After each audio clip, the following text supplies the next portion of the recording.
Have you ever wondered why our year is structured exactly the way it is? Well, welcome to this explainer. Today, we're unpacking a massive cosmic puzzle, exploring how humanity managed to create the very calendar we all use today.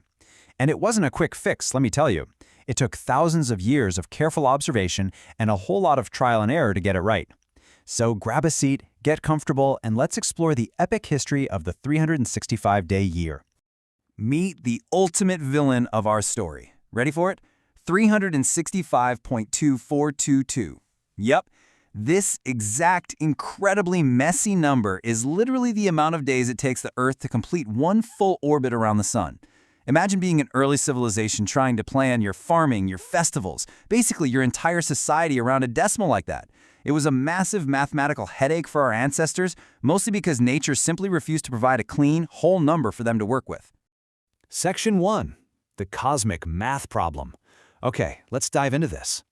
Because think about it. Organizing a whole civilization around a messy decimal means you have to define exactly what it is you're trying to measure. You can't just guess when winter or summer is going to arrive, right? You need a reliable system. You have to understand the solar year. That's the time it takes for the Earth to complete one full journey around the Sun. And as we know, that takes approximately 365.2422 days. But here's the thing. The Earth's orbit doesn't care about clean math or making things easy for human calendars. This fundamental disconnect forced ancient civilizations to look up, carefully study the sky, and figure out how to measure time accurately enough to build a workable, long-lasting calendar. Moving on to Section 2, version 1.0, the Egyptian invention. So rewind to around 3000 BCE, where we got our first major timekeeping software update. The ancient Egyptians were incredibly observant. They noticed this perfect recurring coincidence in nature. They saw that the critical annual flooding of the Nile River, which, by the way, was absolutely essential for their agriculture and absolute survival, perfectly matched the rising of a very bright star in the sky called Sirius.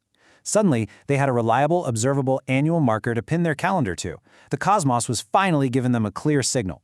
And this brilliantly illustrates how they translated that observation into a working system with some incredibly clean math. Step 1, they broke the year down into 12 months of 30 days each. Step 2, they took the remaining 5 days and turned them into a massive year-end festival.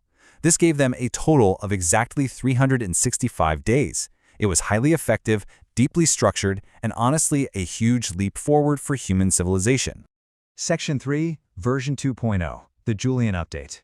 Fast forward to 46 BCE, and Roman calendars were, well, they were a total mess.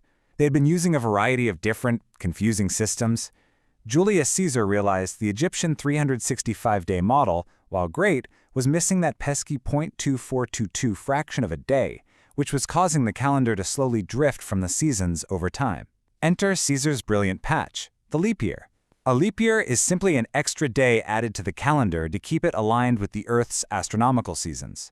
Because a 365-day year is slightly too short compared to the Earth's actual orbit, injecting an extra day basically helps the human calendar catch up to where the Earth actually is in space. The mechanics were beautifully simple, actually. Establish 365 days in a standard year, just like the Egyptians, but inject one extra day every 4 years. This effectively averaged out to adding 0.25 days to each year. Now, 365.25 is incredibly close to 365.2422, right? At the time, it seemed to perfectly fix the cosmic math problem. So the crucial point is, while 365.25 is close, it is not exact. The Julian calendar was still slightly longer than the Earth's true orbit. The calendar was slowly, inevitably inching away from the true astronomical seasons. In fact, it was overcorrecting by about 11 minutes a year. Now, you might think, hey, a few minutes a year doesn't really matter, but over many centuries, that drift meant spring was arriving weeks earlier than the calendar actually claimed. Which brings us to Section 4, version 3.0, the Gregorian fix. Now, what's really interesting about this slide is comparing the two systems side by side to see the upgrade. By 1582, that slow drift was seriously threatening the timing of major religious holidays like Easter. Enter Pope Gregory XIII. On the left, you can see the Julian system blindly adding an extra day every 4 years. On the right, Pope Gregory's elegant fix. You still have a leap year every 4 years, but to account for that tiny 11-minute overcorrection, you skip the leap year in most century years, like 1700 or 1800, unless that century year is divisible by 400, like the year 2000. It is a wonderfully precise mathematical formula. And this exact, highly accurate fix from 1582 is the very reason why the Gregorian calendar is the absolute standard in the world today. We maintain 365 days in the common year and 366 days in a leap year, but with that special century rule quietly working in the background, keeping our calendar closely aligned with the Earth's true orbit around the Sun. It's a literal masterpiece of observation and arithmetic working perfectly together. Let's move to and see how this builds across this timeline. To visually summarize our 5,000-year iterative journey, we started with the Egyptian 365-day calendar in 3000 BCE, drawing inspiration from the stars and the Nile. Then we upgraded in 46 BCE when the Romans added the Julian leap year. We refined it with absolute precision in 1582 with the Gregorian fix, and that brings us right to today, where it stands as our seamless global standard. Every single time you celebrate a birthday, plan a vacation, or honestly just check the date on your phone, you are relying on this incredible ancient mathematical legacy. But it leaves us with a fascinating final thought. The Gregorian calendar is incredibly accurate, sure, but it's still an approximation. It's actually off by about 26 seconds a year.